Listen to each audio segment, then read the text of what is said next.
Alrighty, so welcome to the recording of the live stream, because I did not invite anyone to this because this was just a test to see if it would work, and apparently it did, so that's exciting.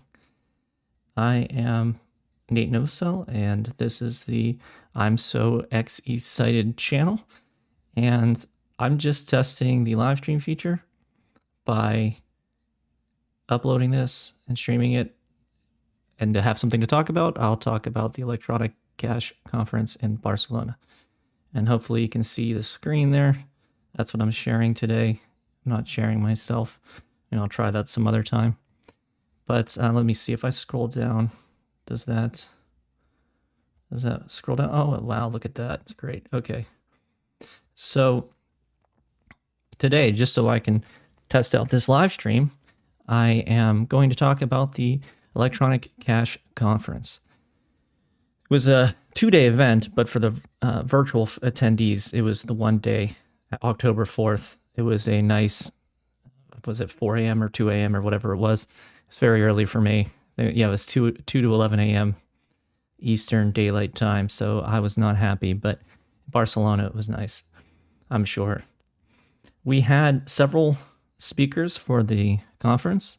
There was Vin, Mathieu, Tobias, Joey, Tobias again with a quick interlude, and of course the big one with Amaury, and then Reuben wrapped us up for that session. So it was a good time, and I really enjoyed the sessions. I know that I talked to folks and the people who attended, and some wish there was a little bit more pomp and circumstance, and I get it, but this group they're all about the actual work and the value and the output and delivering a better product. So I don't mind so much that they don't have a little pizzazz or whatever. We can figure out that afterwards. But let's go ahead and go through. I'm going to use my notes to remember what happened during these sessions. So I'll go through one at a time. We'll start with Vin and go down. Just to be clear up front, the script one is pretty technical, so I won't be able to have too much commentary on that. Some of the other ones were technical as well, but at least I understood the point, and so I can explain those. Reuben's on security, for example, or sorry, not security, privacy. That was pretty interesting, and so I can talk a little bit about that. But I'm going to use the notes to help me out and remind me what I said. I'm going to go over to the proof of writing version of it. I've already logged in for the live stream. I'm going to go ahead and continue, and I'm going to use my eCash wallet on my phone here, and I'm going to go ahead and pay for this thing. Let's see. Scan. Allow. Although actually, he's probably using a different wallet. I don't know if they'll let me. We'll see what happens. I might have to do it twice. Well, I'm sending the money to myself, so let's see. It'll probably just save it to my other wallet anyway. Okay, so it opened up. You can see how great that unlock feature is with the pay button. So a quick advertisement shout out for the pay button and how fun and cool that is. It even gave me access, even though I used a different wallet to pay for this thing. So I'll probably have to log into my other one to actually access it again. So I shouldn't leave this page. Hopefully I don't accidentally do that during this live stream. But what you can see, these are my notes from the session. So we're going to go through one at a time. And so hopefully I'll go back and listen to this live stream and it'll turn out okay. My voice sounds pretty clear to me, but we'll see how it turns out on the actual recording when this is done. So the first session for the conference was by Vin, and the session was titled Why eCash is the Best Network for Stablecoins. And in my personal opinion, Vin was the best speaker or presenter of this session. And so it was a lot of fun to listen to him. It was so easy for me to take notes.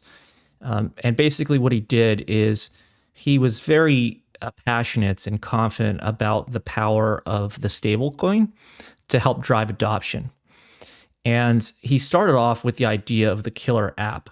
He talked about how email made the internet popular, how Bitcoin's killer app could be stable coins, the tokenized fiat. And the idea is simply, it's like, hey, you already know this. And I know there have been a lot of weird killer apps or features over the years where people criticize, I don't know if you want to call it pandering, but like the idea that you're helping people transition to the new thing. My personal favorite ever that I can recall is the Apple Wallet. They made it feel like a real wallet by putting your cards and things in there, passes and so forth. But what was really interesting to me was when you deleted one, it actually had a shredder effect, and it shredded the pass that you didn't want to keep anymore in your wallet. And people criticized that. They said, why on earth would you do a reference to the real world when most people have never used a shredder in the new generation because they do everything digitally? And first of all, I think they could understand what a shredder is, so I don't think that's a silly critique. But even so, the idea that they were trying to make it feel like something they already knew, something familiar, I think there's nothing wrong with that. Now, maybe it wasn't necessary, who knows, but why not try it, see if it helps with transitioning over to the new way of doing things until they get comfortable, and then you let that, I don't want to call it an anachronism, but a legacy mindset go away. I don't think there's anything wrong with that. It helps with the transition. And I think that's what Vin's point was. And so if you look down here at my notes and you see, and let me just double check, make sure. Okay, yeah, it's showing my notes. Perfect. So you can see here that he was talking about how important the stablecoin offering would be. Now, for those of you who don't know, Vin is actually a pretty big deal. I think he was famous for like a what do they call it, reality TV or something earlier. That was a long time ago, but not relevant to this. But he passionately pled his case for the stable coin, and it worked. There's a recording up somewhere of him making that plea, but he said, "Hey, we really need to move into the future and have the stable coin," and so it worked, and now they have, I forget the Tinian, I think is the name. I hope I'm pronouncing these things correctly. Apologies. I did not prepare at all for this other than making sure this live stream worked. Yeah, here it is. So Island of Tinian. And so so his plea actually directly led to an overturning of a veto. So they vetoed I guess the governor or whoever the leader was who vetoed the proposed bill for this stable coin, and then then it got overridden by the other branch of government there. And so now it's called MUSD, although I just searched on it before this session, and MUSD can also stand for, I think, MetaMask created one as well. So that's a little confusing. So I had to type in MUSD and then type in Island of Tinian to get the actual search results. But they do have a stable coin. They actually have a picture online of the first, I think, dollar or whatever that they turn into the token, to the stablecoin token. So it was a great presentation to talk about how important just connecting legacy finance with the more modern technology was to getting people to adopt it. And I really like the idea that he was like, look, you can still be peer-to-peer electronic cash without a third party and do this, even though there's a third party who introduces the token. In this case, they cannot control the token. It's not like there are stable coins where they can, like I think it's been pretty famous recently that I can't remember if it was USDT or USDC, but one of those two had reverse transactions. Now, I want to be clear, all decisions in this world are a trade-off between freedom and safety when it comes to governance. And they believe that it's worth having that power to reverse transactions to protect people from fraud and scams and things of that nature. Now, whether you agree with that or not, the great thing is that you can choose whether or not to buy that coin. If you disagree with it, you don't have to have it. Or you can, buy it as a medium to get somewhere else. Like I use USDC, for example, to get XEC through Firma, which I've done a video on that. So if you're interested in that, there's a video on the channel. You can check that out and see how to do that. It's great if you're like in the United States, and the US exchanges do not list XEC, so you're kind of screwed unless you do something like that. But that's the idea from Finn's presentation, is that it was just going through the different examples of how stable coins can really help drive adoption. And I don't blame him for focusing on this, because if you look at the prices recently of different crypto, I mean, that flash crash, getting rid of all of those longs, those people who had huge futures because they thought that the prices were going to skyrocket. And then folks with a lot of money, they were able to do huge shorts and just liquidate the whole, billions and billions of dollars of value. Those price games, man, they're real. And they left a lot of people shocked, as a lot of crypto lost 50% of its value in, I think, literally minutes, maybe like an hour. It's just brutal.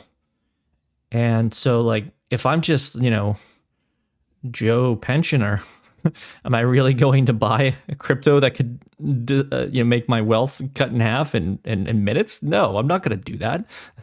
And so the safer piece, the safer approach is to get the stable coin, which is going to hold its value consistent with the US dollar, because you can always redeem it for that US dollar.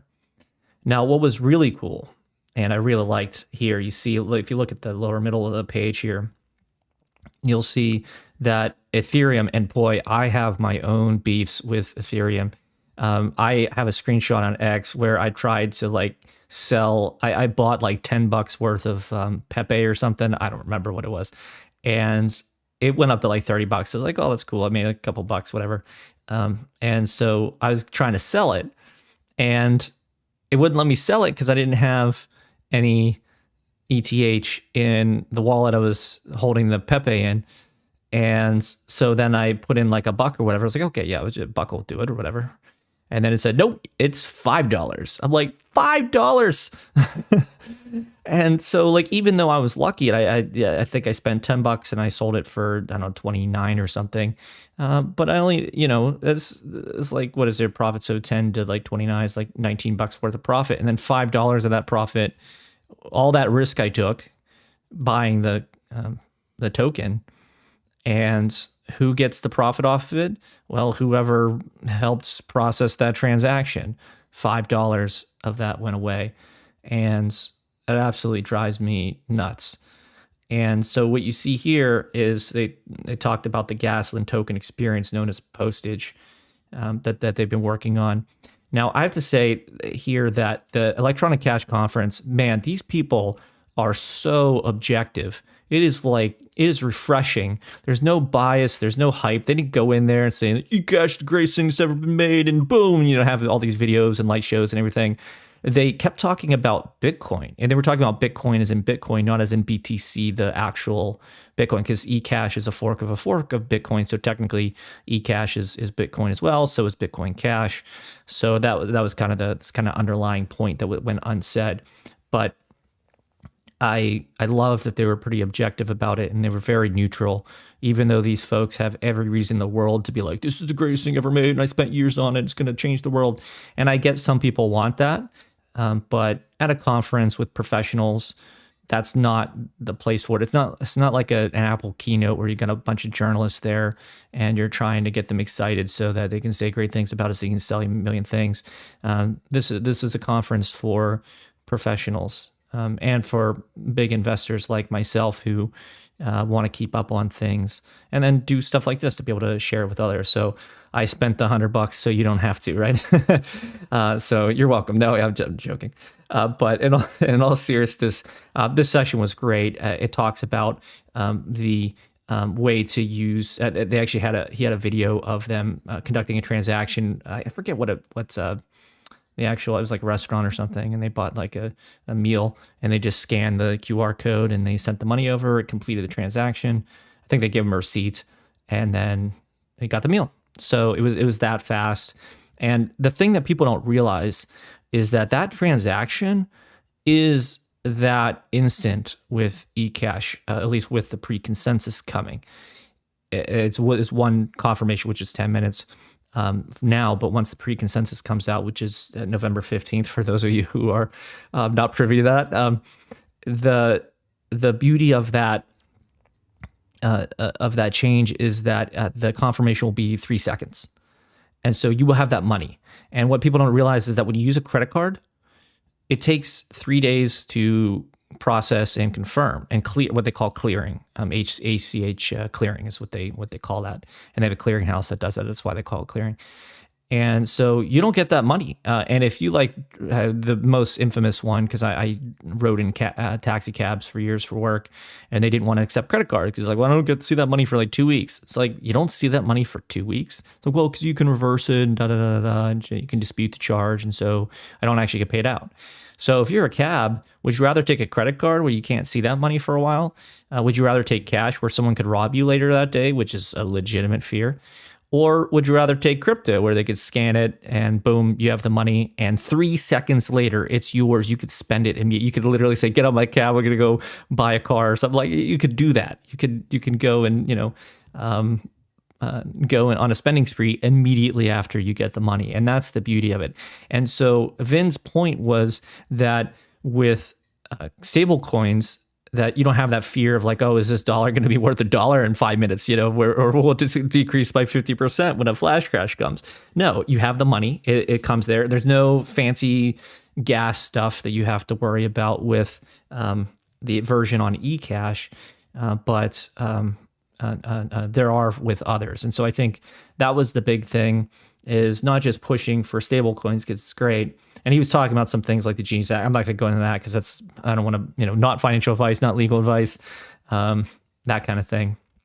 But it's definitely a great session, and I highly recommend checking out the notes, and maybe you can, I think the recording's coming out soon. So I'm doing this as a summary so you don't have to listen to I think it was like 8 hours worth of sessions or whatever. So we're just going to go through like 1 hour through each of these. But it was great, and I really enjoyed the session. It was my favorite just because I liked the way he presented it. It was clear. He was a great speaker, very highly motivated individual, and really liked his work and his presentation. I will say though that I didn't learn too much myself because I've been following him specifically for his work on this.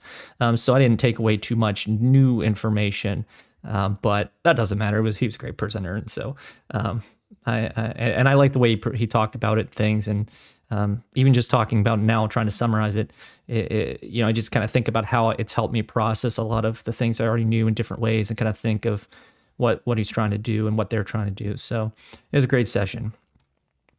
So here we get to the hardest one. This is going to be the most difficult one for me to talk about, the power of Bitcoin script.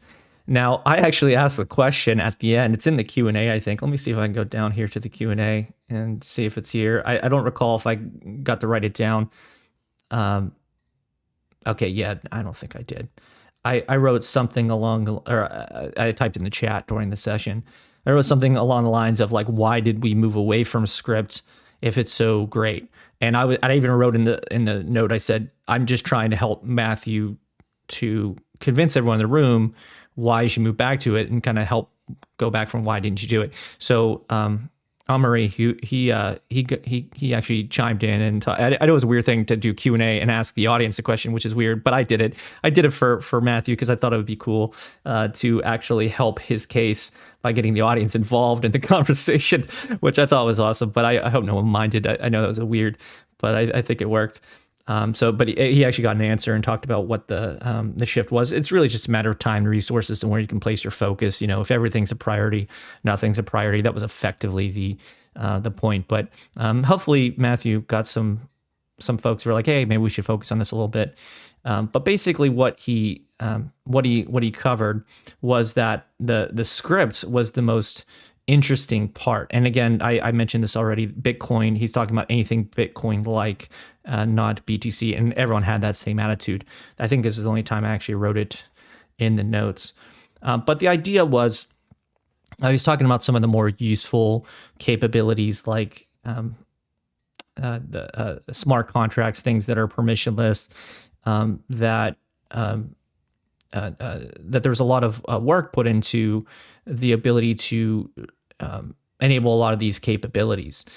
And then he said, okay, so we were trying to unlock these, but we had a list of script-related issues, and those issues included he had a list, and some of this is beyond my personal technical knowledge, but the VM limits was one of the things he pointed out. I think that was a few times, and I think that was a VM for virtual machine, if I remember correctly. I could be wrong about that, but because they're actually, the things about acronyms when you're talking about technologies, sometimes they have 5 different meanings.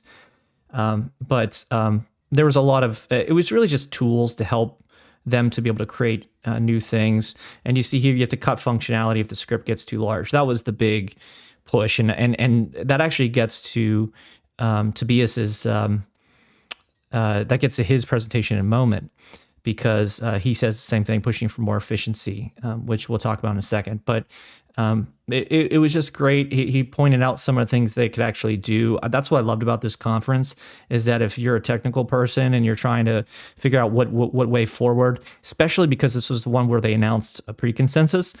I don't know if the folks who presented knew it or not. Maybe they did. But they were making the argument for, like, what do you focus on in the future now that pre-consensus is out?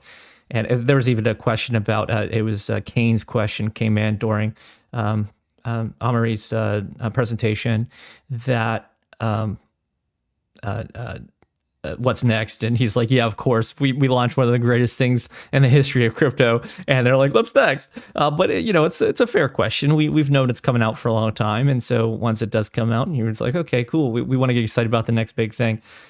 And so I think that this is a great session to kind of talk about, you see here, like, outdated scripts, redundant repetition. I think that was a joke that he wrote, is that, the redundant department of redundancies kind of thing.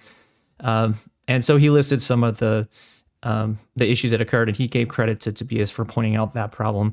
I'm not sure when he did, but I don't think he said, but he said, yeah, this is an issue. And so he was focusing on things like native fungible tokens, native NFTs. So you can see these are more of those, like, contract-based things, creating new tokens, NFTs, contracts on the chain. And let me go down here, because the big thing, if I can remember where it was, let's see.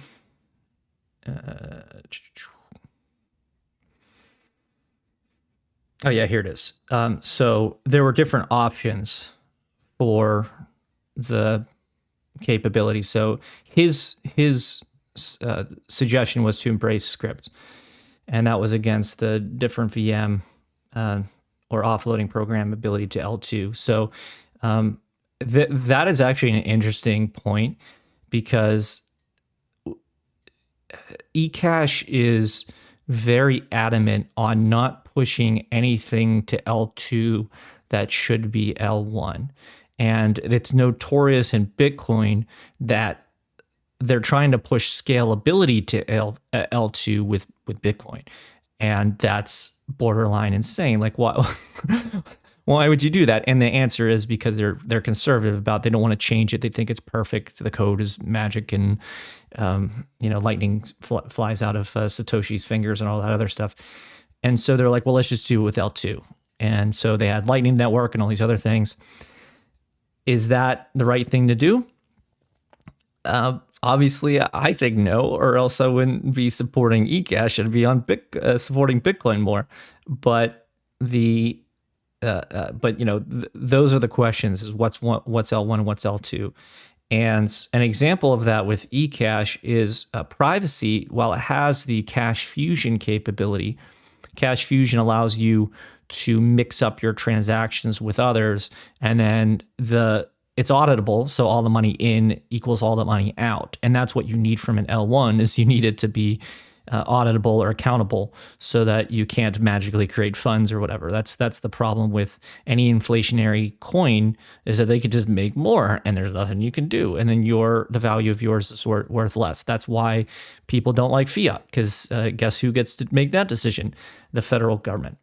So the decision of what to do with on L1 versus L2, it's a big deal, but not everything has to be done on L1. And so eCash has cache fusion, and then they also want to do a subnet where people could create a privacy subnet where they could provide more obfuscation of individual transactions, but the overall auditability and accountability of the actual coins going around, that's going to be perfectly sound on the L1. And that's the idea. And so that's what's happening here with Matthew's presentation, is talking about the different options. Now, I'm not smart enough, or I should say knowledgeable enough on this particular topic to know where this one falls, like whether it's an L2 thing or an L1 thing. I'm more knowledgeable on the black and white issues. This is more of a gray area, but I don't know. I got a feeling like the audience was really open to it, and that they thought that these were good ideas, and that I asked, because I was the one who asked the question, like, why did we deprioritize it before? And so, like, would it be a good time to bring it back? That kind of thing. I was just trying to get a feel for it. And it seemed like they're like, yeah, it's just, pre-consensus, all these other things were the big deal. And so you only have so much bandwidth. But this might be something that can make a comeback. We'll see how influential Matthew was at his presentation. But that's about all I could say about this. I don't want to go on too long when I don't know what I'm talking about. But you see here, it was a great ending to the pit, which was the pitch, the counterweight to EVM. And that's Ethereum's virtual machine that like I said, I hate Ethereum with a passion, so I can't hide I'm at least be transparent about it. Everything costs $5. It used to cost $20 to make a transaction. It was absolutely insane, and it's inflationary. I don't know why anyone uses that. Honestly, I really don't. I guess because they were their first mover advantage with the whole smart contract thing. And so don't get me wrong, that is awesome, but it is expensive. I don't know how any retail investor is able to make transactions on that network and not have it all go away to someone else when they just transact $5 and cost you $5 to send it, so you have nothing. I just don't like it. But then sharing developer and tooling network effects. Network effects are crucial for the application layer to become an ecosystem. So that was a really good point about that. We were talking about the L1, L2, and what capabilities are available and that sort of thing. And I think one of the cool things was one of the notes, because this is the Electronic Cash Conference, he mentioned in his presentation, if I remember correctly, he said, hey, Bitcoin Cash does this. We should leverage it. And I'm not sure where that was. I think I might skip past it. But benefits of the BCH approach. It was a great It's a great thing. Another thing I loved about the speakers at the presentation, not only were they neutral about their own presentations, but they were completely neutral about BCH as well. They have nothing against Bitcoin Cash. There's no venting of grievances or anything like that. And everyone's just in there like, yeah, what are they doing? We can learn. Maybe we can leverage things. So that's the interesting thing about open source, is when something's open source, you can just kind of lift and shift and reuse a lot of stuff. And so this is an example of like, hey, if they're doing it works, then we could do it as well and see if we can push it. So it's more like people are building on top of each other and making each other better, which is interesting.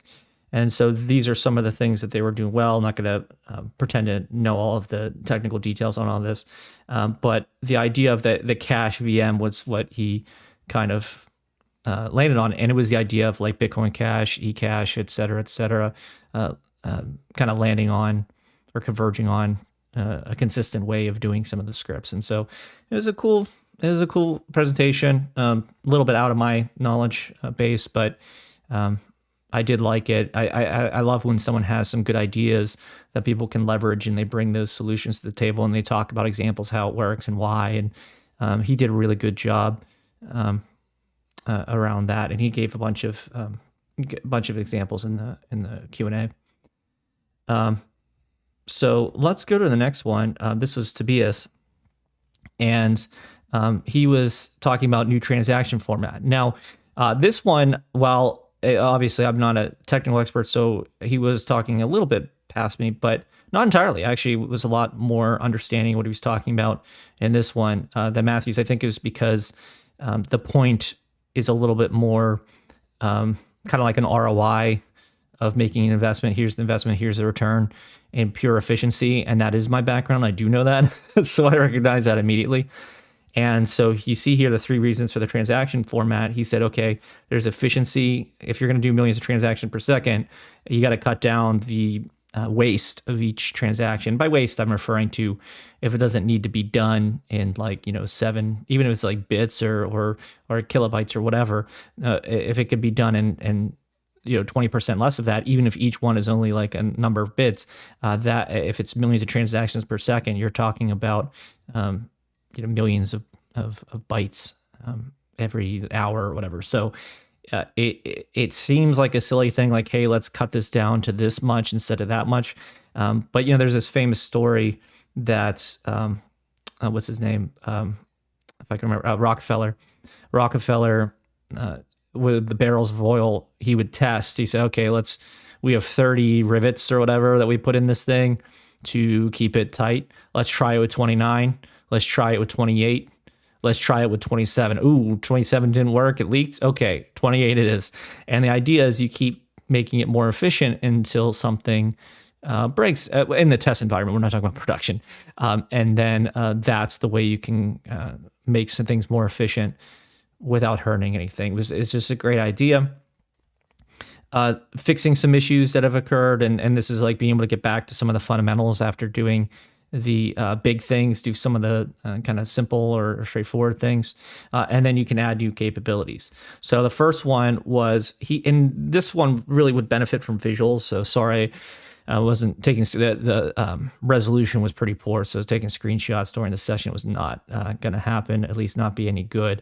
So just wait for the recording to come out. But he added some samples of how long the UTXOs were, the structure of the information being provided. And he talked about you could cut down on the process. He talked about round trips. So you had to look up the UTXO, you had to verify transaction, and then update it. And he said you could simply add the UTXO to the input and it would remove the lookup. And so he showed a before and after of, I think it was like 20% or something. I can't remember the exact number, but it felt like a pretty significant cut. He had 10%, over 10%. I think the example he showed was a little bit higher, if I remember correctly, or I could just be misremembering. But great case for like, hey, you could get rid of this, you can get rid of this, you can get rid of this, you make it more efficient. And if we're shooting for millions of transactions per second, then this 10% efficiency would be, at that scale, would be insanely amazing. And to do it now before it even happens is just it's not going to look big now, but in 10 years it would be one of the greatest things that ever happened to the network, to cut your efficiency of millions and millions of transactions by 10%. I mean, large organizations be able to cut by 10%. That would be let's talk at the next investor meeting. We cut our costs by 10%. That would be world news. That was a great presentation around what was wrong with the not what's wrong, but what was inefficient about the current transaction format. And you can see here the 64 bytes down to 32 bytes. Just amazing cuts. And so he's talking about some of the things you could cut without losing anything. Again, the key part being you're not actually losing anything because you could do it without it. So he had signatures as part of the transaction ID. He had this cat protocol. This one was interesting. This miner enforced tokens. I don't think I fully recall all of that, but there was an example of a different format to get buy that would allow buy offers. That was fascinating to me, and this is actually a great insight.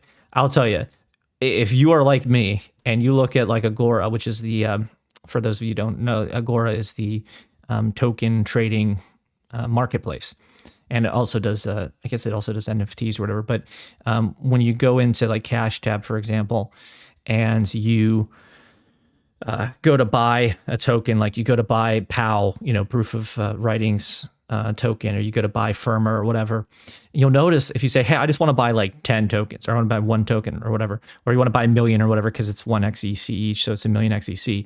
You'll notice if you try to buy that million or 10 million or 100 million, that you can't buy 100 million on the dot. You have to buy, like, I think I bought 1 million of the Promo X token the other day, and I was trying to buy 1 million. And it's like, nope, you have to buy 998,000 and change number of this token.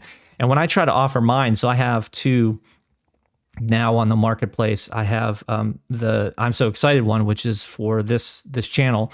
And then I have the meaning token, which is for my book.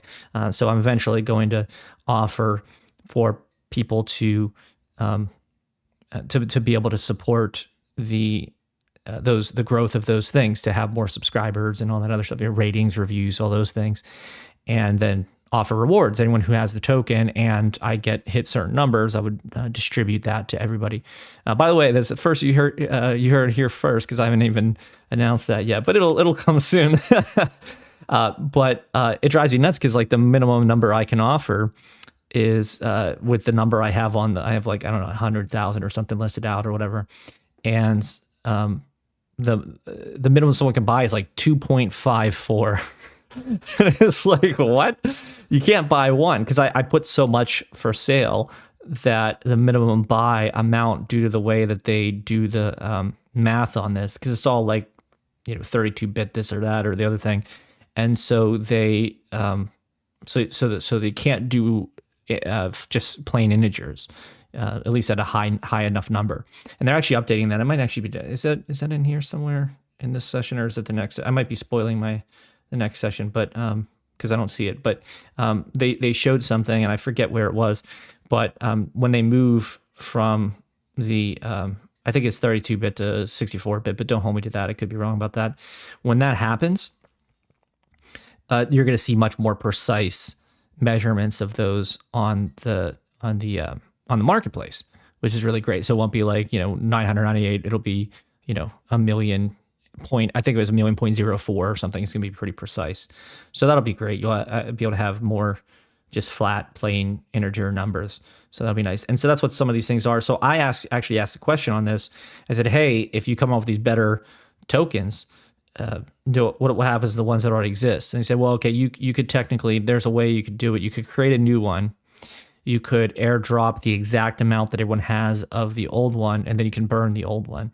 And then that's how you would get a replacement if you did want to do that. So if you have a token out there and you want to know, hey, there's a cool new token format, how do you upgrade to it? It's like, well, can't really upgrade to it. You have to create a new one and burn the old one. But you can do that while airdropping to all the current holders the exact amount, so they don't actually lose anything. So that was the solution there. So, hey, if you did not go to this conference and you have a token and this is news to you, then this is worth listening to this preparatory live stream for the pre-consensus launch in a couple weeks. So that's exciting stuff. But was there anything else that I missed? Upgradable token, preamble, wrap token. Let's see. This was me. This is me asking. You can deprecate the old token and airdrop the new one. Yeah, it was a good session. I talked about being more efficient. This was because I like being more efficient, and I'm a nerd when it comes to that. This is one of my favorite just sessions from a oh man, look at all these quick wins. Well, I don't want to say quick wins, but like great ways to make things more efficient without hurting anything's wonderful. So I was a big fan. I thought it was great. The next session. So Darkest Before Dawn, Unstoppable, Small Caps in an Age of Memes by Joey King. Now this one kind of hit me pretty close to home because I wrote an entire book. It's why I have a token called Meaning Token. Is I wrote a book called The Meaning of Life, Guide to Finding Your Life's Purpose. And what I did is, after decades of studying psychology, and I was like, well, how do you explain the meaning of life to someone? And I was like, well, everyone says, oh, it's love or it's about service to others or whatever they say. And it's like, okay, well, it's not the same for everyone. So how could you create something a little bit more universal? So I identified 8 drivers that actually make someone feel like their life was meaningful. And so I wrote a book on that. And then there was I did a blog post, and then I was doing some podcasts, and they interviewed me about how to, about the current generation, what people call the crisis of meaning. And so for those of you who are not familiar, the crisis of meaning is the fact that I'd argue there are 2 things happening. The first one is life is getting easier and better for everyone. Now that's mostly good, obviously. Your life is a better quality of life. But you also get more sensitive to things, unfortunately. Like, people who are hard and battle tested, been through war or whatever, they can take more. They can take more of life's ups and downs. Not so much if you are sheltered and sensitive. So that's a big thing, is that life is getting better and easier for everyone, but people are more sensitive. So every little thing that goes wrong is super hard, and it feels like an overwhelming challenge. But the other thing is that as things get kind of like better, easier, more machines, automation, all that other stuff, even AI now, you kind of before AI and all this other stuff, you were doing kind of with the mass production, doing kind of like repetitive tasks, specialization. So that was the first generation of meaning deprivation, right? You used to build cars, and then when mass production came along, you turned screws, and eventually a car happened. But it wasn't because you just turned a screw, right? Whereas before, you were kind of building the whole car, or you were making the whole sandwich or whatever. And then now it's like, making the whole sandwich is a good one because, what's that place name? On Potbellies. So Potbelly is like, you go there and they're like, okay, what do you want? And then one person, they slice the bread, and then they ask you like what meat, or if you want cheese or whatever, and then they put it through a toaster, and then that's gone. That's the only part that they make, and then it goes through, and then someone else puts all the extra condiments and stuff on it, pickles and everything, and they wrap it up, and then they hand it to you, and then you go to the register, and then you pay. So one person does not do your end-to-end transaction. It goes through a bunch of people. So no one actually builds a sandwich. They cut the bread. And so that crisis of meaning is the idea that what you're doing is a task, not really delivering value or an outcome to people. It's not like, a lot of people find value in like, providing people a soup at a soup kitchen. They can see the person benefiting. They can see them eating, and you feel better. Any mother or grandmother knows that, when you feed your family, it's like this very rewarding thing because everyone's happy and they're all jolly and everyone's talking and it's bonding, and they're talking about how great the food is and it's all delicious and they're super happy. And you like made someone's entire day with an amazing meal with good people, and that kind of accomplishment, that the amount of meaning, and then in addition, because it's family, that there'd be a lot of love there as well.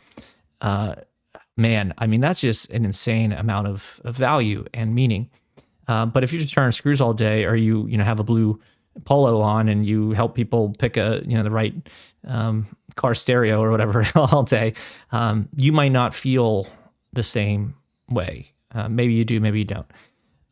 And so this hit me really hard because he was talking about with a crisis of meaning, people are finding meaning in silly things like meme coins. Now, I was kind of interested in that because I was like, that's an interesting take. My personal opinion, I don't know if it's my personal or my professional one. We're going to go with personal because I haven't thought about this. Like I said, I didn't prepare for this. So we're going to go with personal opinion rather than professional. The work that I did with the crisis of meaning, we talk about like how people are kind of just like doing video games, and there's, millions of porn videos out there, and like so like there're just so many things that turn you into like a pleasure focused life that it's kind of taking away your meaning, because all like your work is gone. Anything that, oh, don't have kids, don't do this, don't do, like there are all these things that are sucking the meaning right out of you in the name of pleasure, and no one is even seeing it going on. And so I didn't think of meme coins as a replacement for meaning. At first I was like, really? Like, cause meme coins, I was like, oh, it's just a get rich thing and it's a community thing. Like, that's the way I always thought it. And there were two elements: is it's, we can make a ton of money and you're part of something. And there is that part of something bigger yourself that is key to greater meaning, which that is my professional position on that, is that if you're part of something bigger than yourself, by definition, that is greater meaning, because greater meaning, the definition is something greater than yourself. And so that is an interesting point, that meme coins were doing that. I never really thought of that as that, but it would technically fit in a category. If you do feel like you are part of something bigger than yourself, then it would be replacing that meaning. But I do think my personal opinion is that I think the people are in it way too much for like the, we're going to get rich, where I don't know if that's a meaning as much as I'm looking for, pleasure, that next hit, right? It's almost like borderline gambling, right? It's the same high as that. And again, that is not meaning.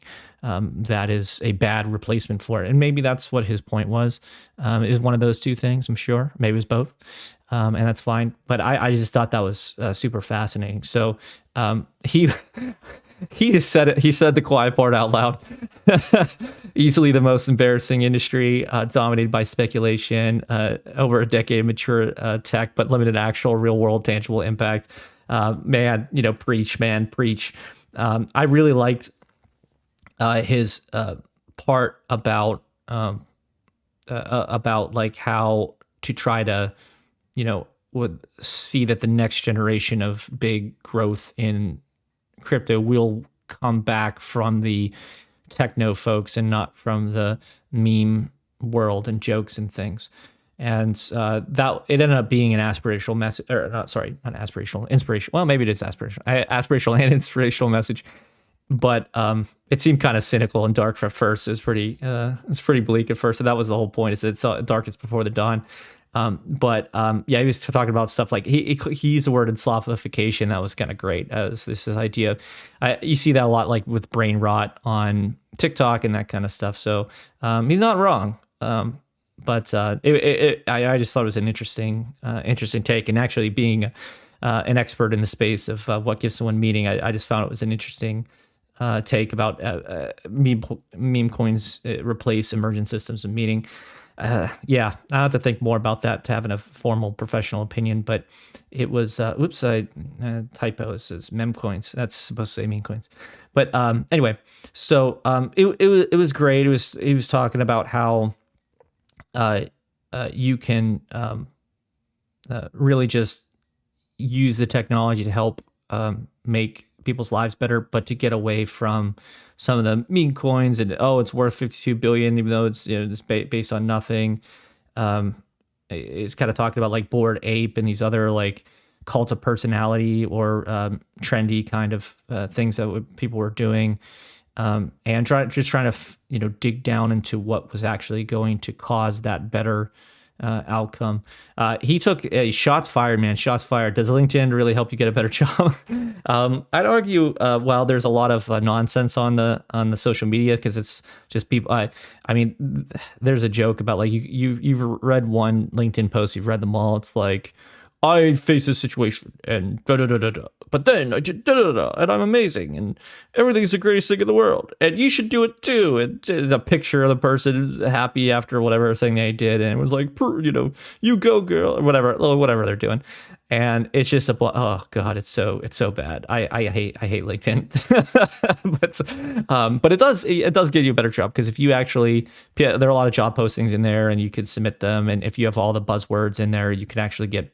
It's all a filter. In fact, you could argue with that particular point, and that actually, don't worry, I'll keep it to crypto. You could argue that particular point is just that it's just an evolution of how jobs were hired before. You used to have references, or you had a good resume, or you knew somebody at the company. It's all about can you get in the door, right? How it's gatekeeping, right? It's just a new form of gatekeeping. It used to be, do you know someone? Can I trust you? Referrals were always the biggest way that you had the best people come from for a company to join the company.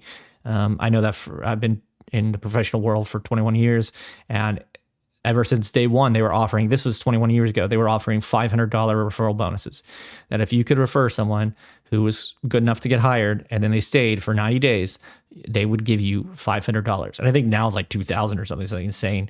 So they do, there's always been gatekeeping, and LinkedIn is just a new version of, you what do they call it? Keyword mining and all that other stuff, and try to find the right words so you get past the gatekeeper.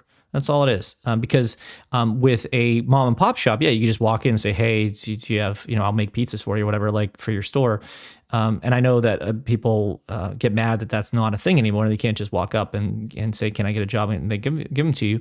But now that like most jobs are hired by, well, I don't want to say most, but like a large number of jobs are hired by like large corporations, they're going to get millions and millions of people applying. You have to have a system.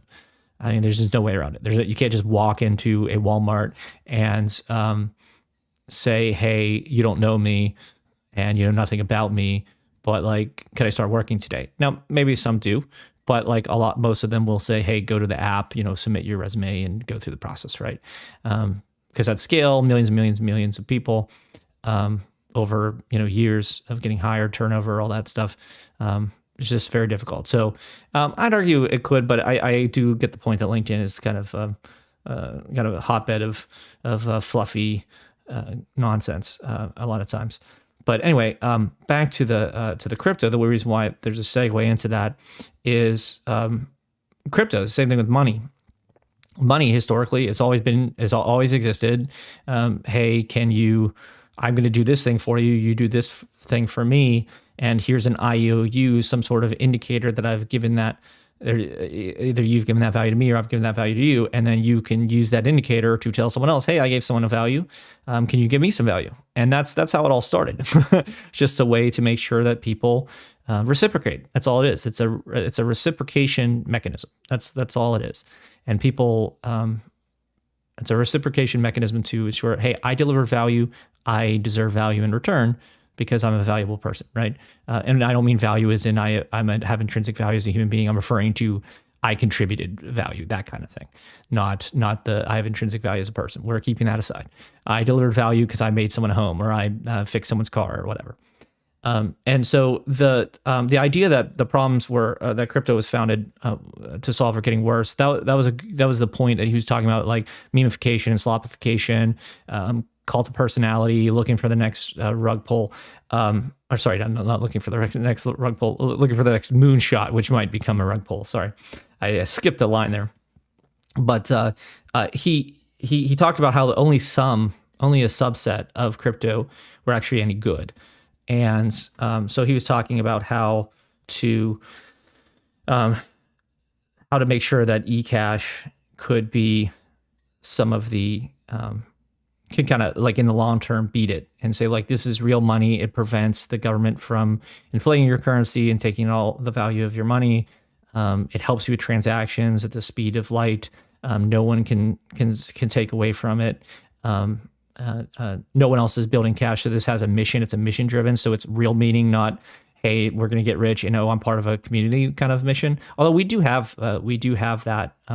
We do have the community, what they call eCash Army. So we do have that, and that's perfectly fine. But we're not just a cult of personality. I mean, and insert your own joke about whether you think our benevolent dictator is a is a personality or not. I'm joking, but he is not. One thing he is not is fluff. It's not about fluff. So. I think that being mission driven can be that meaning. And that was his original point, Joey's.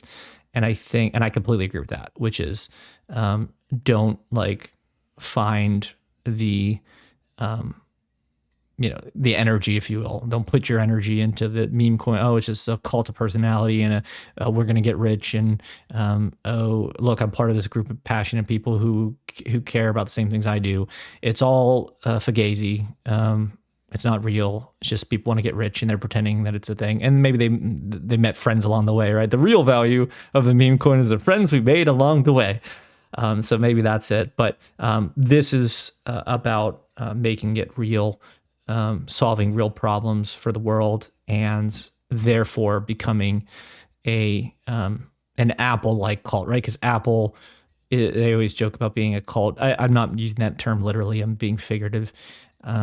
But it's a cult because they make good products that are easy to use for the tech less inclined or unsavvy to be able to do amazing things, and that's why they deserve it, right?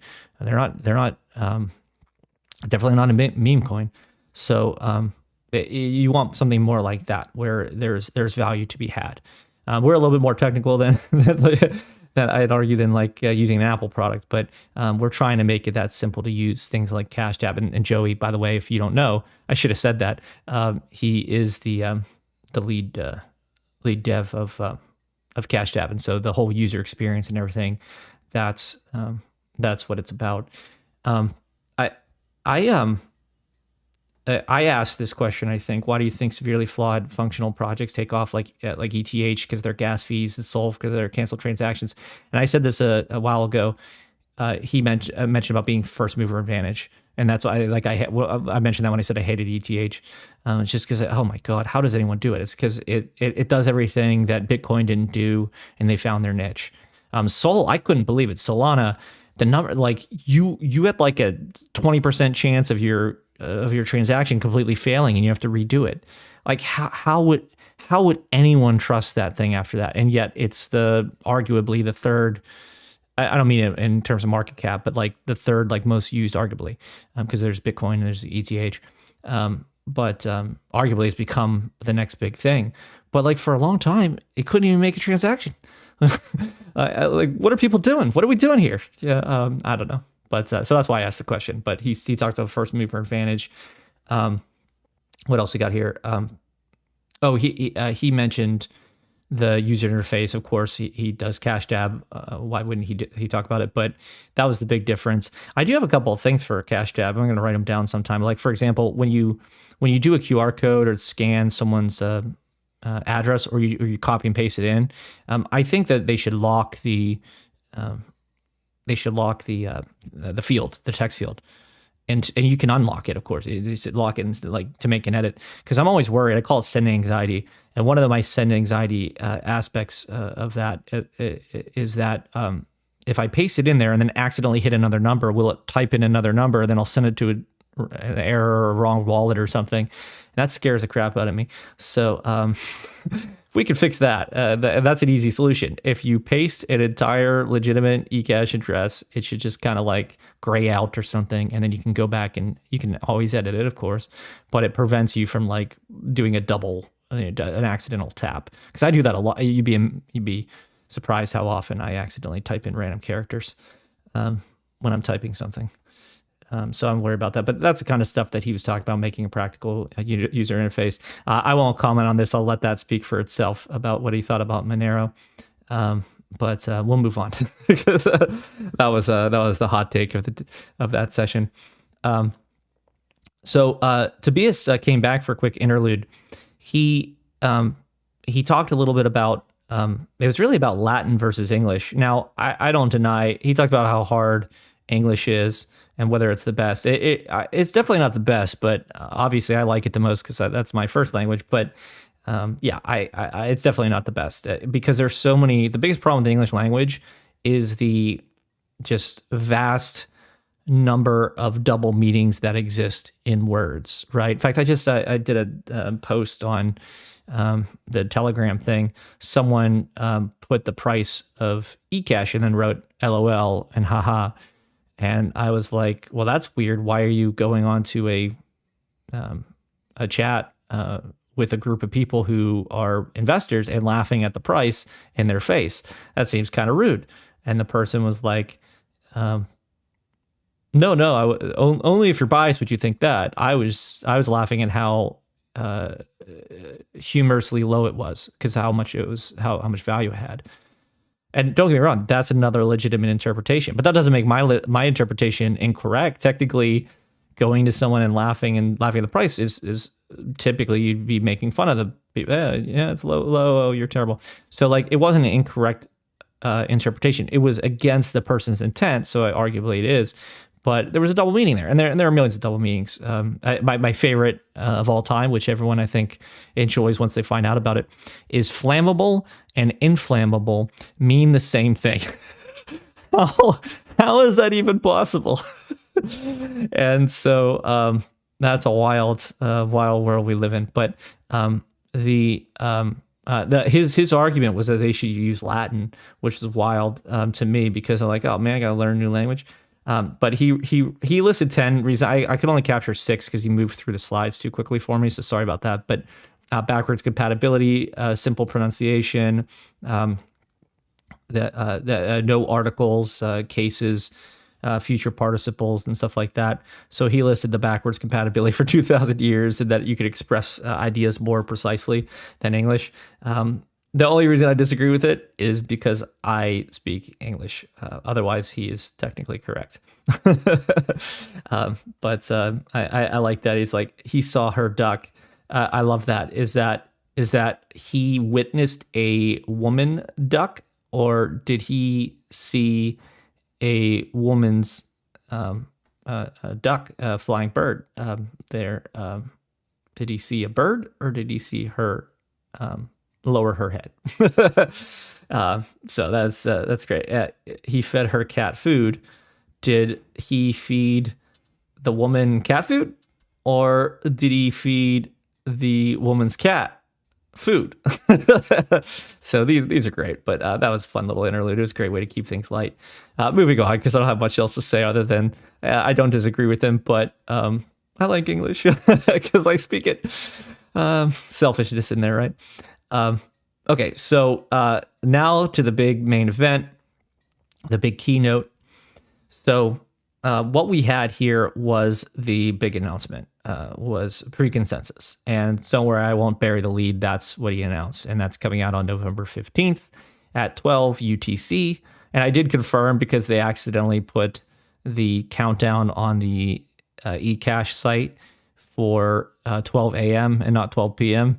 And I'm like, is it 12 a.m. or 12 p.m.? You just put 12 UTC, and is it 12 as in 0 is 0, or is 12 a.m. or p.m.?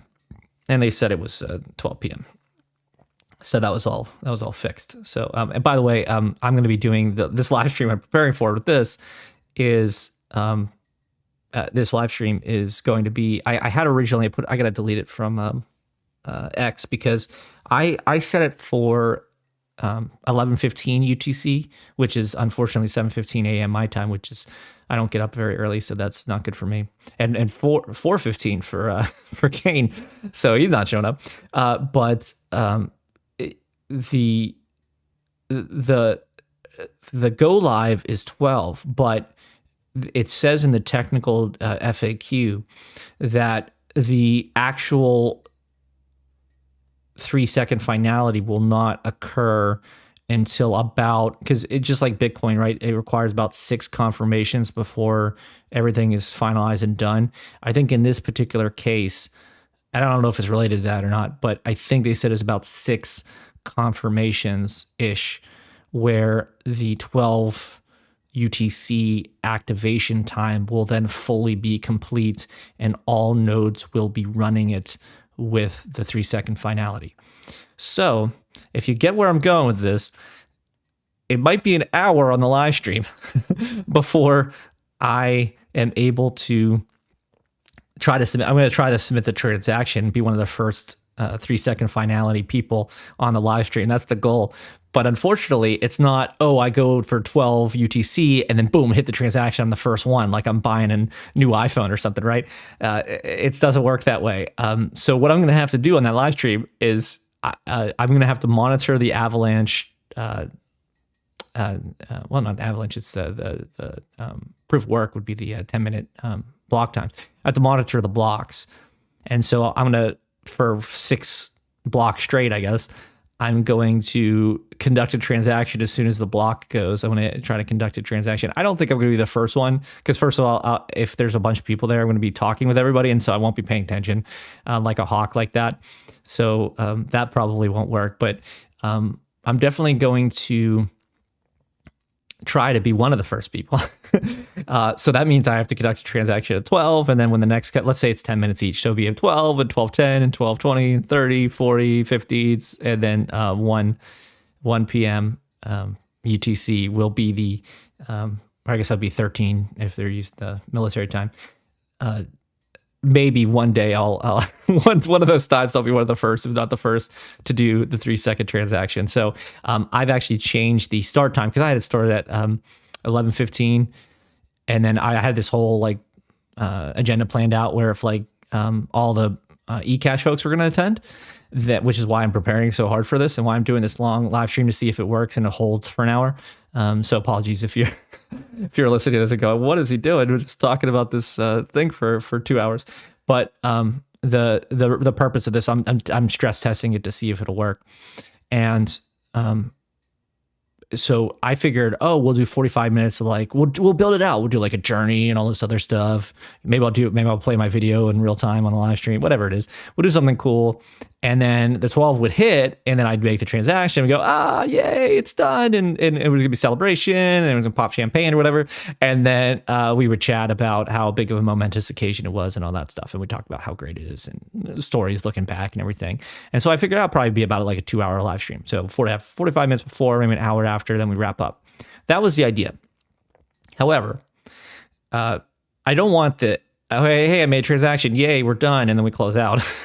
That seems a little anticlimactic because although the finality is the big thing, just to say, hey, we did it, yay, okay, we're done now. Like, I wanted some time afterwards, and I don't think I can hold, I mean, apparently I can talk for 2 hours because I'm doing it right now, but I don't know if I can hold the attention of hundreds of people. I don't know if I could engage the participants, the panelists or whatever you want to call them, for that long, and I'm a little worried about that. So I'm actually gonna move it. I think I had like 11:50 or something. I'm probably do like 11:45 just to be safe. That way I have 15 minutes to set up. The 12 thing will hit. It'll be like a countdown. I'll make a transaction after every block after 12, and actually it's not the 12 is the I forgot to mention the other thing is the 12 is the anticipatory time or anticipated time. It's actually a block. So I'll have to double check what the actual block number is, because that's the actual one. It's a block number, and then it's several blocks after that it would actually activate for sure. So yeah, so I'm gonna have to check that. So so the long story short is probably start at 11:45. At 12, I'll start trying to make a transaction every 15 minutes or 10 minutes or whatever, and try to get one of the first ones. And that was the big announcement for this session. But he was just talking about everything we know. It's like fast confirmation. The 3 seconds was the anticipated user experience. That's good user experience. Longer than 5 seconds, what's wrong with it? It's broken. Got to refresh or whatever. Scalability, got to be able to handle millions of those, and shouldn't be able to crumble under load. Now there was an interesting. He talked about entropy and that the proof of work with the blocks, it takes a long time. It's a slow convergence. So someone solves it, and there's the block, and then this is the real one, and that's why it takes 6. That's why it takes 6 confirmations to be finalized, is because of all of that. It's because they're trying to figure out, and if someone wanted to attack the network, excuse me. There's a 51% attack where if you can get 51% of the mining, you can control, you can do reorgs and double spends and all kinds of other stuff and say, hey, this is the better one. But they're fighting over which chain is the right one. And what this presentation was talking about, it's about how you change the game when you have Avalanche. You're able to have the finalizing occur in the 3 seconds, and then the proof of work just acts as a record, a system of record of all the things that have happened. And so this convergence is borderline instantaneous. And so you won't have those fights. You won't have those reorgs. You won't have the oh, this chain, which is full of fake stuff, had enough, had the 51% of the nodes or mining capacity, excuse me. And so that's the new chain now. And the other one gets, gone with in the annals of history. So that's the point about if you disagree on double spends and their different chronological order. That's a big one, because with the 3-second confirmation, the order, it'll come in when the transaction is timestamped. It won't be the exact same time, and so they'll order them in the correct way. Whereas with the a Bitcoin with the 10-minute block times, you're taking that all in and then just kind of saying, okay, when did these come in? And then different people report different things because they weren't converging. They weren't able to rapidly communicate with each other in that system. And so you can see here, nodes drift apart until the block is complete. And when a new block is found, the nodes then reconcile. And that's the solution that Avalanche is providing, is that you reconcile instantaneously. And that's what pre-consensus is about. And so that is the big shift.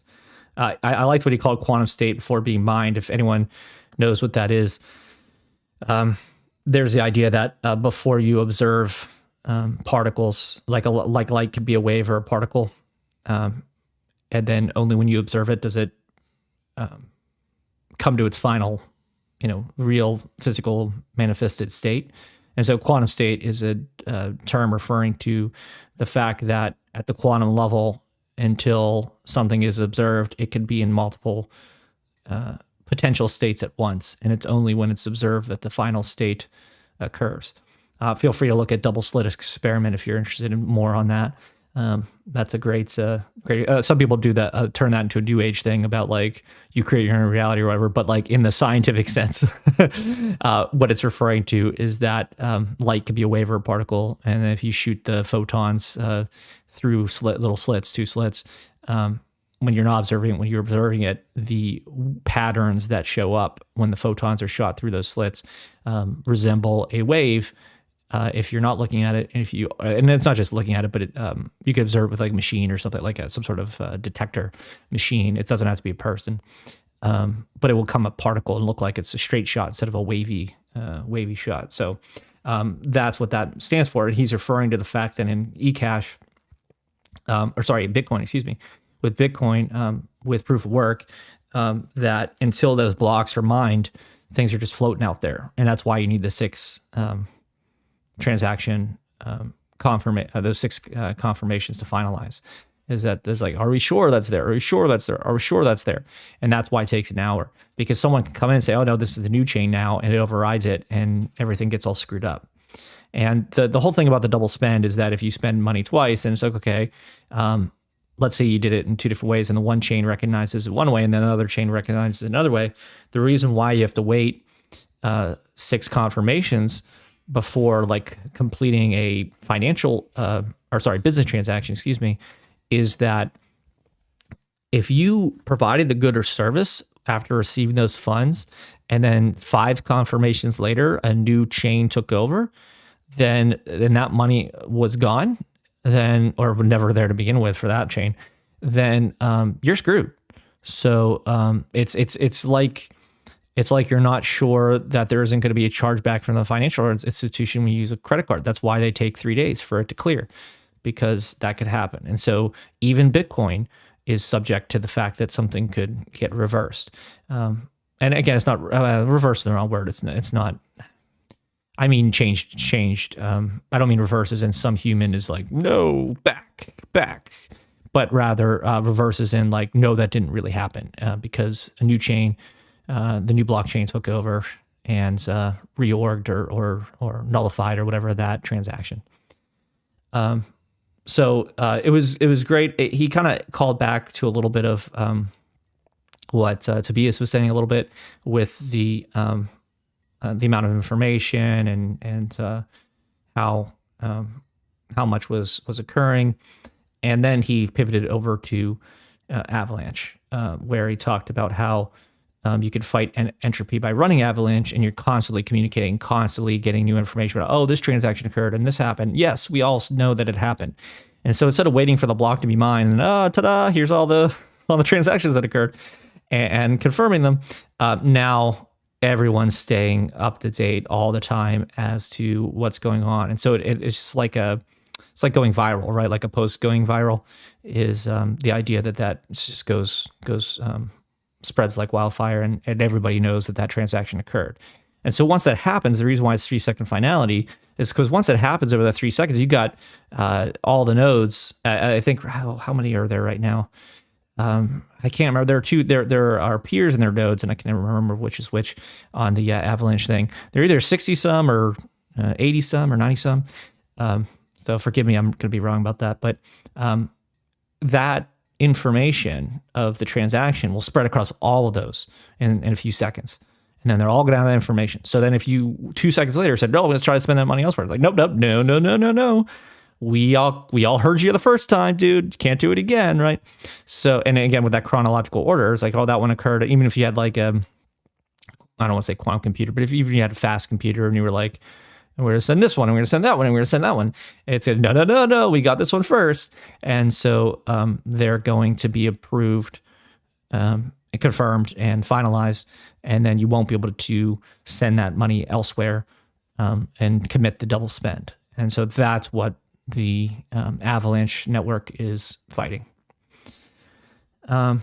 So he talked about post consensus and heartbeat, all the things that had come leading up to this, and it was just a great list of the hits, right? So post consensus, I don't think he talked about the staking rewards, but I'm going to add that here. So yeah, post consensus, you had the staking rewards, you had heartbeat. There are all kinds of cool things that came out over the last couple of years, and it was just a wonderful summary of making sure that people understood the journey that you went on and where the value was. Heartbeat was great because what was happening, if you're not familiar with Heartbeat, the idea was this: if you wanted to screw up the block pace, you could. And you could do that by, like, if everyone dropped off the network at once, not everyone, but like most of the people dropped off the network at once, like went over to Bitcoin and mined that for a while. And then they all magically jumped back onto the eCash network. The block speed is determined based on the difficulty, based on the hash rate. So there's a relationship where as the hash rate goes up, the difficulty of the calculation that the miners have to figure out increases at that rate. And so if you went from 1 to 2 tera hash or whatever it is, okay, I'm blanking on it. This has been going on for a long time. If you go up and you jump up to that, then from one to the next, then it would increase the difficulty. The problem is with something like with Bitcoin, it's going to be, you could still make this happen, but it would be much more difficult. But with something like eCash, which is a hybrid, and so we have fewer miners because we're funding the staking, the Avalanche staking. If you have a small or low hash rate, you could technically, a bunch of people can abandon it. It will reduce the difficulty of the calculation, and then you could all just jump back on the network for the next block. And what will happen is you'll leverage the difficulty lowering for the lesser hash rate, and you'll get the benefit because it won't go up instantaneously or in the exact, goes up at a gradual rate apparently. And so you can mine a bunch of blocks in a row, and people were doing that a while back. Now, all that does, it doesn't hurt anything per se. It just makes things less predictable and sporadic, and then creates a million blocks. And it's like you expect blocks time to be about 10 minutes. So it should be about 10 minutes. And people were working that system. So Heartbeat was a system that they created that said, okay, let's reject the turbo blocks. Let's stop people from gaming the system where you can just churn out a bunch of blocks. Because the block comes with a block reward. And so people are getting paid out. So they're trying to make more money faster by having the blocks go faster so they can mine, make more money. So that's the incentive. to do that is, if I jump off and jump back on, and you don't have to jump off, you're switching over to something else, so you're still making money. That's the other problem, is that if it was its own network, jumping off, jumping on, you might lose money. But if you jump in switching to Bitcoin, switching to BCH, you don't get hurt at all because you're still mining, and so you're still making money. But if you switch back and forth real fast, then you could take advantage and create the turbo blocks. So Heartbeat is able to prevent that from happening. And then I already mentioned the pre-consensus, but I didn't talk about a couple of things. The first one is you can see here, you can mitigate 51% attacks now with Avalanche, because you don't just have to have 51% of the mining capacity, but you also have to have, and they did the math, it would have to be like somewhere around 70%, something like that, of the staking as well to take over the network. I don't know why it's not 51% of the mining and 51% of the staking. I never got a clear answer on that. There's some sort of mathematical calculation of how much you would have to where that capacity would override. I think it has something to do with the number of nodes that would have an accurate record of something, where it would override like a bunch that said something else. I'm not sure how that particularly works, but they said they estimated, they did some pressure stress testing. It's all theoretical because it's in a test environment, not in a real environment. But they said, it'd probably have to be, I think it was around 70. I don't remember the exact number. I'll see if I can find that article. I put a list of links on the proof of writing site. I got to add some of those. The reason why I created that list of links is to put the put some of those articles that are really cool, like that one, explaining some of the technical details. So if you're interested in that, that you can read up on it, and I'm working on that. But yeah, there's I mentioned the double spend already. I already mentioned the who saw which block first, how it spreads like wildfire. But it was really hard to implement. It was funny. I'm gonna call Amaury out right now, because he was like, post consensus was hard, pre consensus is easier relative to that, so it's only going to take like another. He didn't say a thing, but he's going to say it's going to be much faster. And post consensus took a couple years, so we're like, great, it'll take like a year. And so we'll have the pre consensus out, and lo and behold, it's been like 2 years. So yeah, so I'm joking. Obviously, he didn't know, and he didn't promise. So that's why the roadmap doesn't have specific dates, because whatever date you say will be wrong. And I respect them for being honest about that, even though you wish you knew. It's like, is it 1 year? Is it 5 years? Is it 10 years? Like, you want to have a decent general thing. I guess they know by now that if you put out a number and then don't hit it, everyone screams at you. So I don't blame them. But yeah, so he talked about some of the benefits of knowing when the transaction is finalized. The block's content's more predictable. As I mentioned, it's done a long time before the block is mined. Improved scalability, because you can get many more things more quickly, higher throughput, all that stuff. So it's a really great system. And the funny thing is that he made a reference to the most recent thing, the Not versus Core. If you haven't been following that, there's a I don't know if it's real or not, but like this controversy with the with amongst the Bitcoin community around these two solutions. I'm blanking on what that whole thing was about. I think it's something about scalability, because what else would it be about? I mean, that's the only beef that everyone had. That's why Bitcoin Cash split off, and it's all about the scalability. So I'm forgetting exactly what it was. I did listen to there was a podcast, or not podcast, sorry. It was what do they call those? The X streams or whatever. And Amaury joined, and I was like, I jumped on really fast, like as if Neo was fighting Morpheus. It was pretty funny. So he talked about it, and I just thought it was hilarious. Like, he's jumping on, like, I can't believe they got him on there, because I was like, if anyone knows about this, it's him, about what happens if you have a split amongst Bitcoin communities. And he could talk about it, but he was very pragmatic about it, talked about some of the benefits and things. But the point for this particular thing is that the protocol can solve for those weird things. You can, with the avalanche and things, you can vote quickly, and you have those that finality and the scaling and security and the network stability and all the benefits that come with it. So he was putting out all the benefits of pre-consensus, and then gave the whole one more thing about how it was coming out November 15th, 2025 at 12 UTC. So that's exciting. He did not cover the fact that it took several blocks for that to change. I had to read that on the FAQ somewhere else. So that's why I was like, oh, we'll do it 7:15 my time. And then, 45 minutes before the thing. And then it goes live and I'll make the transaction. We'll cheer, we'll have some stories, and then we'll get out of there. So yeah, that's why I'm moving that back, because 45 minutes before it hits and then another 45 minutes sitting around. Whew, I don't know about that. I don't think I can hold everyone for that long. But yeah, so then, of course, Kane asked what's next. I'm calling him out, even though I put it on here in the Q&A. But he talked about stuff, dynamic fees, increasing the throughput. It wasn't mentioned, but other things include the fractional Satoshis, the privacy subnet, all kinds of stuff. There's some great stuff. Go to the roadmap on eCash, on the eCash site, if you want to see all the cool stuff.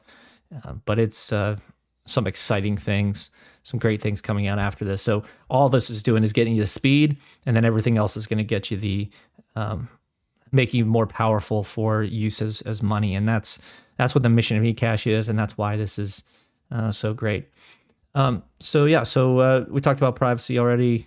And I already covered the privacy subnet and how it gives you a different. You don't have to do it with everything. You can choose to have privacy or not. So it's opt-in privacy. So some great stuff there. So the last one, Reuben.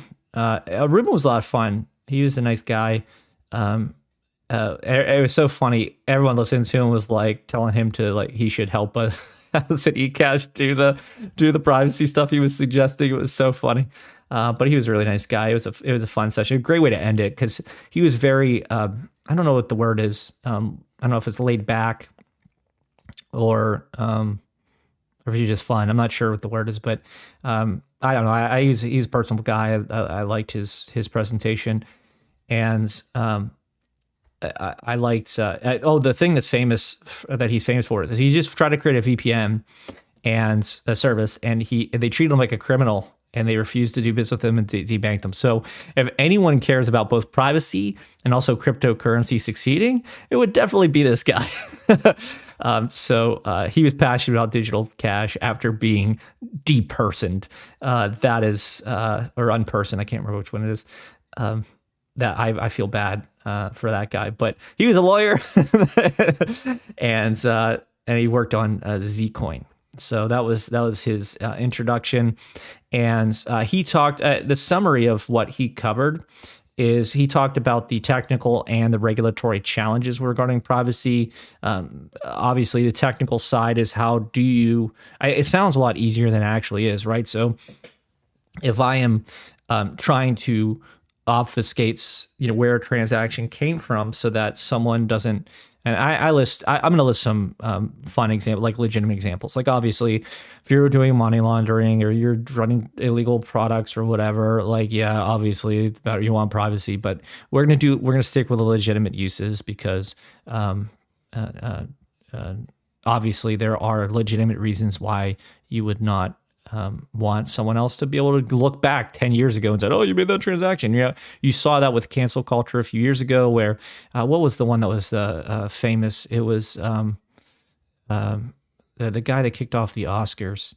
I'm blanking. I can see his face. I can't remember his name, but the comedian, stand-up comedian, he was kicked off the Oscars because he wrote a joke like 9 years earlier about his son or whatever being gay or something, and they're like, yeah, you can't host the Oscars now. It's like, come on, it was a joke. It was years ago. He doesn't actually believe the bad thing that was being said or whatever. So why are you? It's like, nope, you're done. It's like, okay. So that's how it is now. So that's the kind of thing that these kind of solutions are trying to fight against, is the idea that you can just, your life can be over because you made a joke 9 years ago. It's ridiculous. And so so again, legitimate examples. If maybe I do like adult content and I want to go and do that privately, it's like, and I don't want people to know I'm paid for it or whatever, right? Maybe I like maybe I have certain medication and I buy it, and I don't want someone to, and have somehow using crypto, and I don't want people to know I have that medical condition. It's none of their business, right? In the U.S. we have HIPAA, HIPAA. I did that right? Health Information Privacy and something Act. I forget what the other A stands for, but that's to say, hey, your medical records are private, right?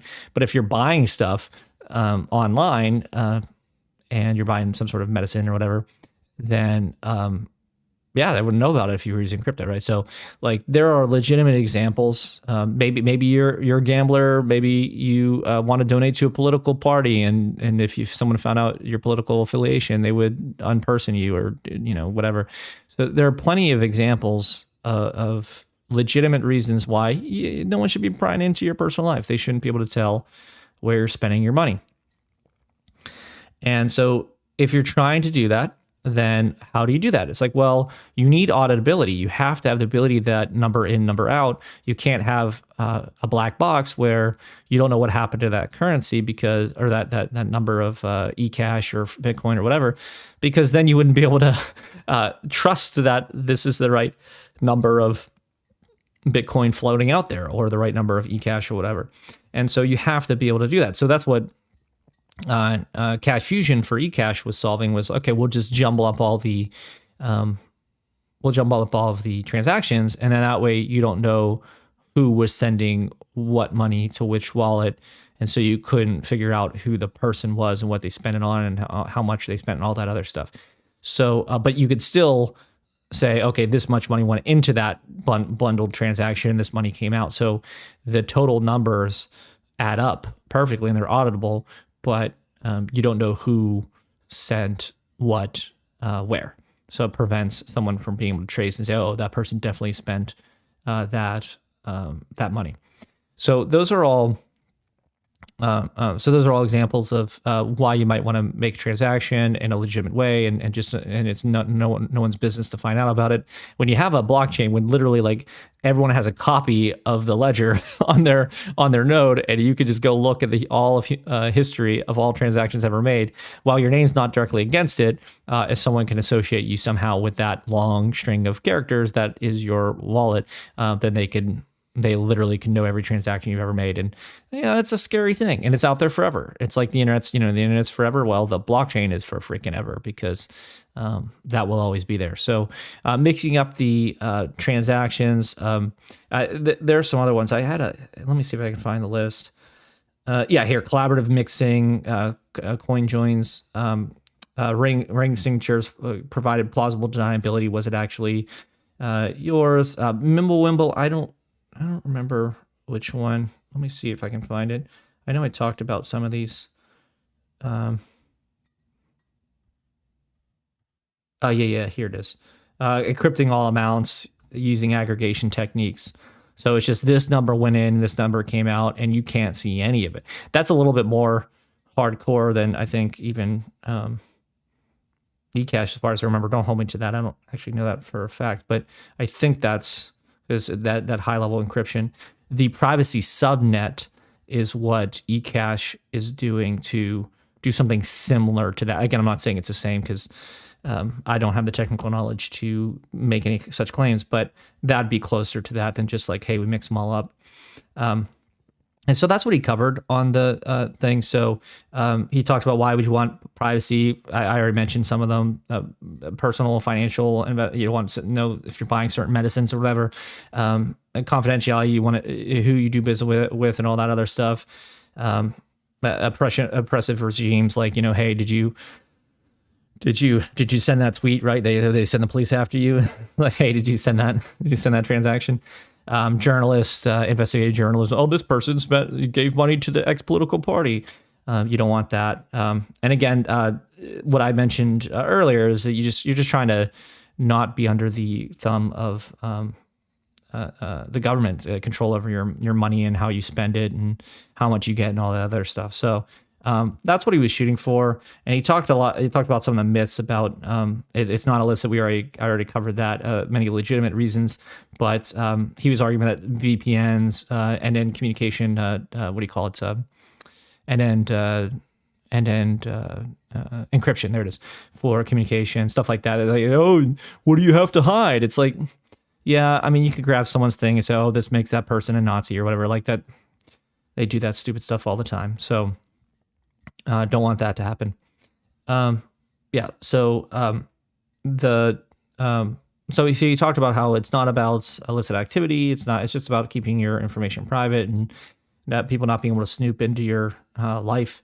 And so he had the basic details. It's like you have sender, receiver, amount, transaction graph, asset type, and network layer. Those are the things that you would try to conceal because you don't want, oh, I sent it to this person and this is how much I paid for whatever. And this is the kind of thing I did and all that other stuff. So those are a list of things that you're trying to keep private. They had different approaches. That's probably the most interesting thing from this session that you should all know is that you can see here CoinJoin is combining all the transactions in one large transaction. That's what I was describing, Cash Fusion. Then there was let's go down to the next one. The Monero, the ring signature, hiding the true sender by mixing their signature with a number of decoys. So you can't tell whether it was that person's made the transaction or someone else. And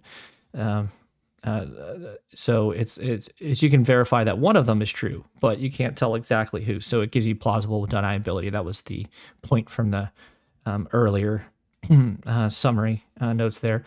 So you're adding noise with decoys and things like that. And then as I mentioned with Mimblewimble is encrypting all the amounts. So you're just really keeping everything happening private and protected. All of them have pros and cons though, because obviously the more private you are, there's some risk with that of like, well, how do you know what's going on, and how do you know money's not magically appearing and things? And that's why you need the auditability, because it couldn't just be shady as in it's illicit activity, but it could be shady as in you're screwing with the blockchain.